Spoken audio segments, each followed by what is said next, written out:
Di padang mahsyar kelak, matahari seolah-olah tinggal 1 jengkal panasnya. Dan pada saat itu kata Nabi, tidak ada lagi pertolongan kecuali datangnya dari Allah. Dari Adam sampai kiamat, kumpul satu tempat namanya padang mahsyar. Dan pada saat itu kata Nabi, manusia wajahnya tidak seperti waktu di dunia, bisa lebih hancur atau lebih baik. Ada yang mukanya seperti tikus. Siapa? Koruptor, pencuri, maling, rampok, tikus. Ada juga yang mukanya seperti ular. Siapa? Kata Nabi, mereka yang suka menjilat-jilat, cari-cari muka. Nah, ini di kantor ini juga banyak. Ya Pak, ya Pak, ya Pak, ya Pak. Padahal sudah, iya Pak. Sudah tahu salah masih, monggo Pak. Betul Pak, betul, sudah betul itu Pak. Cari-cari muka yang begini bahaya. Bukan kameramen ya, karena memang kalau kameramen cari muka, masa cari kaki fotonya. Ya kan? Ada juga nanti yang mukanya seperti anjing. Siapa? Mereka yang masuk pegawai karena nyogok. Sogok dan menyogok. Macam-macam. Dan 7 jenis manusia yang akan mendapat perlindungan di tempat itu. Ketika pada saat itu kata Nabi tidak ada perlindungan kecuali datang dari Allah. Dari 7 orang itu, satu di antaranya adalah imamun adil. Pemimpin yang adil. Tidak dikatakan ulama yang cerdas, tapi pemimpin yang adil. Apa pengaruhnya pemimpin yang adil dengan perbaikan umat? Contoh, saya setengah mati ceramah. Ayo saudara-saudara ASN, galakkan sholat berjamaah. Asan tinggalkan kegiatanmu, kau datang ke musola untuk sholat jamaah. Paling satu yang datang. Tapi begitu Ibu Gubernur datang sholat jamaah di masjid. Selesai, Assalamualaikum warahmatullahi. Assalamualaikum warahmatullahi. Ibu Gubernur langsung bilang, mana ini kepala dinas pendidikan? Tidak pernah juga saya lihat datang muncul-muncul di masjid. Ajudan langsung tempel Pak Kadis Pendidikan. Pak, Bapak dicari sama Ibu Gubernur. Katanya Bapak tidak pernah muncul di musola. Besok Pak, belum azan, sudah ada itu Pak Kadis di masjid. Itu hebatnya jadi pemimpin. Saya teriak-teriak, jangan hamar, jangan ke panti pijat, jangan ke panti pijat, lain dipijat, lainnya mengeras. Tinggalkan panti pijat. Apa kata anak muda? Urusanku, mau masuk surga atau neraka urusan saya. Tapi begitu Ibu Gubernur bikin perda, tutup panti pijat, tutup minuman keras, selesai. Itulah pentingnya jadi pemimpin yang adil. Maka dia mendapat layanan pertama di akhirat nanti, mendapat perlindungan. Untuk jadi pemimpin yang hebat, minimal kata Nabi, ini 5 resepnya. Silahkan Bapak catat, amalkan, insya Allah selama Bapak amalkan, Bapak bukan cuma pemimpin di dunia, tapi insya Allah pemimpin di akhirat kelak. Ini bekalnya. 1 kata Nabi, utlubul ilma, tuntut ilmu pengetahuan. Tidak mungkin bisa jadi pemimpin kalau goblok. Masa ada wali kota beleng-beleng? Masa ada kadis beleng-beleng? Masa ada kadis dongo? Tidak mungkin.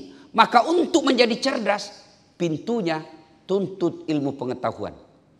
Ayat pertama Allah turunkan bukan perintah puasa. Ayat pertama Allah turunkan bukan perintah sholat. Tapi apa? Apa? Iqra, baca. Baca dengan catatan bismi rabbikal ladzi khalaq, atas nama Tuhanmu. Karena kalau Bapak tambah ilmu, belajar bukan atas nama Tuhanmu, maka dia akan menjadi ilmuwan yang sombong. Apa yang mau disombongkan dengan ilmu? Misal mau sombong dasat latif, gelarnya banyak. Itu gelar saya. Bukan kaleng-kaleng bos. Ya kan? Mau sombong, banyak followernya. Penonton saya di YouTube sekarang sudah lebih 220 juta. Mau sombong? Oh jangan. Kau hebat dasat bukan karena kamu jago pidato, tapi ada yang nonton. Biar saya menggebu-gebu ceramah 1 jam berapi-api dalam masjid, tapi tidak ada yang nonton. Lewat Pak Aris. Sudah lama itu sakit itu Ustaz di dalam. Iya toh. Apa yang mau disombongkan? Maka saudaraku para ASN, kalian kalau mau dapat kadis, kepala bagian, sekda dan sebagainya, tidak usah kau cari muka sama atasanmu. Lebih isi sumber daya manusia. Belajar. Ali bin Abi Thalib pernah ditanya. Ada 4 sahabat Nabi. Nabi sendiri mengakui. Dari 4 sahabatku, Ali bin Abi Thalib paling cerdas. Ditanya, ya Ali, kalau kau disodorkan antara harta dengan ilmu, kau pilih mana? Ini, adik-adik, ibu, bapak. Kalau disodorkan, Pak Haris tawarkan iPhone 13 Max Pro dengan kitab Durratun Nasihin, bapak pilih mana? Pilih mana? Kitab. Pencitraan. Bapak pilih mana? Handphone. Ali bin Abi Thalib. Ali, harta, ilmu, pilih mana? Ali dengan mantap, saya pilih ilmu. Kenapa? Ada 3 kelebihan ilmu dibanding harta. 1, harta setengah mati kau jaga, ilmu dia yang jaga kamu. Contoh, ada duit 5 juta, kasih masuk kaleng-kaleng, digembok itu kaleng. Sudah itu kaleng-kaleng tersebut, sudah itu dimasukin lemari, gembok lagi lemari. Sudah berapa gemboknya Pak? 2. Keluar kamar, gembok lagi kamarnya. Berapa gemboknya? 3. Keluar rumah, gembok lagi rumahnya. 4 gemboknya. Keluar pagar, gembok lagi pagarnya. Berapa gemboknya? 5. Sampai di kantor, hilang kuncinya. Apa anda setengah mati kamu jaga itu duit? Sementara ilmu, dia yang jaga kamu. Mana contohnya? Ibu gubernur. Kemana-mana dikawal Satpol PP. Polisi setengah. Saya Satpol, saya Ustadz. Coba. Dan biasanya itu yang Satpol itu kebanyakan pegawai honor. Bapak tahu lagunya pegawai honor? Berakit-rakit dahulu, berenang-renang ke tepian, sakit-sakit dahulu, susah-susah dahulu, lalu kemudian tetap susah. Kan dulu namanya PTT toh, pegawai tidak tetap 3 tahun PTT. Sudah itu TTP, tetap tidak pegawai. Kalian alhamdulillah bersyukur kepada Allah, sudah menjadi PNS ASN. Nah, orang yang punya ilmu, ilmu itu yang jaga dia. Tapi harta dia yang jaga. Yang kedua, kelebihannya, dengan harta belum tentu kau dapat ilmu. Tapi dengan ilmu kau bisa dapat harta. Sebaliknya, dengan ilmu kau bisa dapat harta. Mana contohnya? Das Adlatif. Orang sekarang Pak takut keluar-keluar. Kenapa? Lagi mahal tiket. Saya tidak pernah pusing soal tiket. Kenapa? Bukan saya yang beli. Siapa yang beli? Pak Haris. Ayo, hebatnya lagi, pergi tidak bawa uang bos. Pulang bawa uang Pak. Gara-gara apa? Ilmu. Bapak tahu enggak?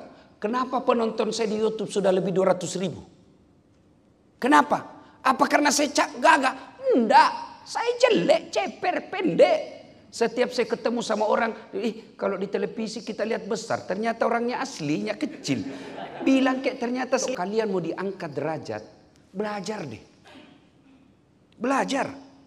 Dan Allah janji, bukan caleg yang janji. Kalau Allah yang janji, pasti Allah kabulkan. Apa janji Allah? Yarfa'illahu alladhina amanu minkum walladhina utul ilma darajat. Allah angkat derajatnya orang yang punya ilmu.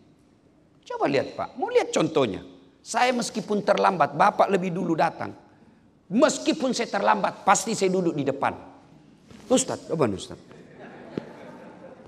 Di depan meja, Bapak tidak punya konsumsi depan meja. Saya ada bos.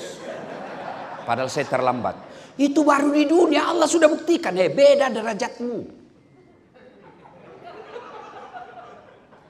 Saya baru-baru diundang kabar reskrim Mabes Polri.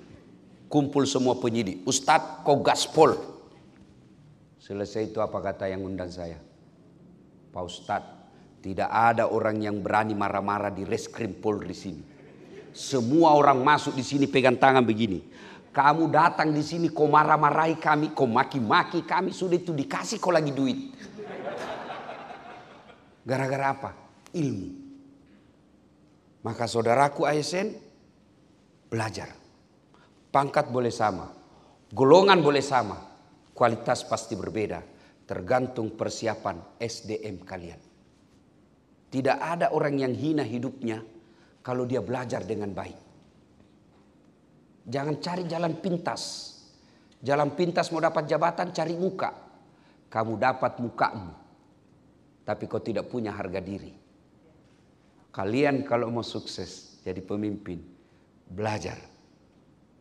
Nabi jelaskan, man arada dunya fa'alaihi bil ilmi, wa man arada al akhirah fa'alaihi bil ilmi, wa man arada huma fa'alaihi bil ilmi.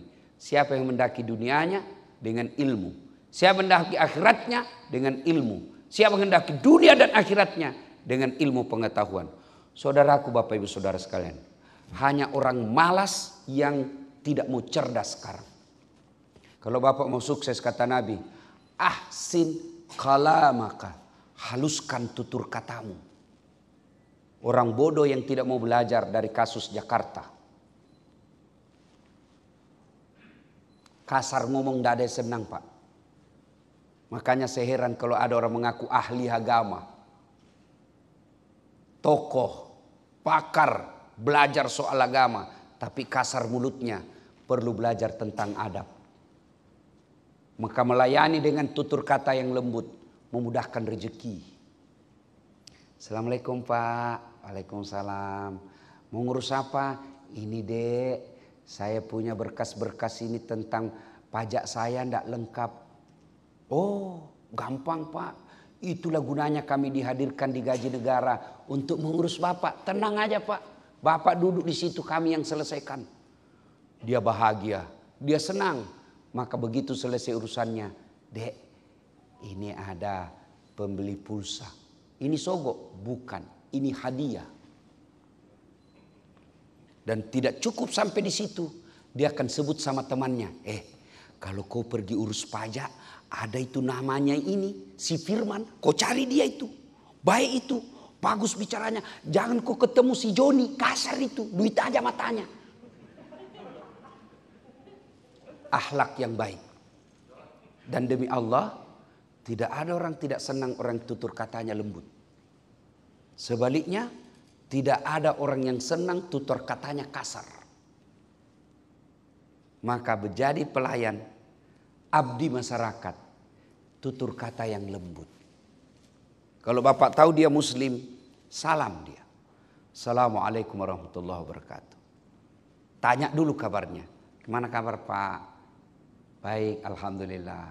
Saya doakan mudah-mudahan hari ini Bapak sehat walafiat.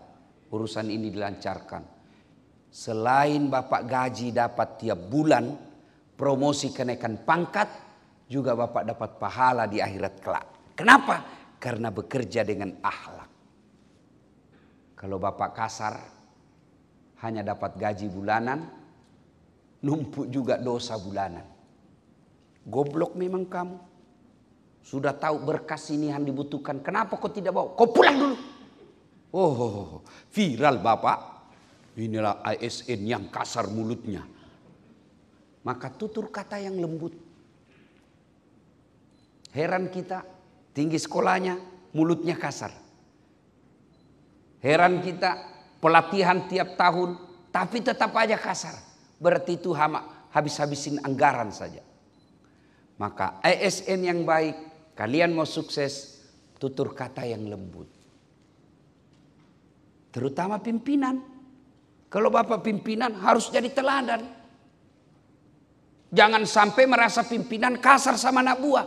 Sampai kapan kau bisa jadi pimpinan? Naik terus. Ada batasnya? Ada. Apa batasnya? Pensiun. Begitu kau pensiun, anak buahmu dapat jabatanmu. Tidak ada lagi kau punya harga diri. Tidak dihormati. Ketemu pura-pura tidak kenal. Bahkan dia jadikan anaknya. Nah, itu dulu bosnya Bapak kurang ajar sekali dulu itu. Kasar mulutnya. Tapi kalau kau baik, jadi pemimpin, Dia jadi anak buahmu, jadi bos, ada keperluanmu. Dek, oh iya Pak, nanti kami yang ngurus itu. Tidak usah Bapak lagi yang turun tangan masalah ini. Ini kemenakan. Iya Pak, saya tahu kemenakan, tapi aman Pak, biar kami yang ngurus.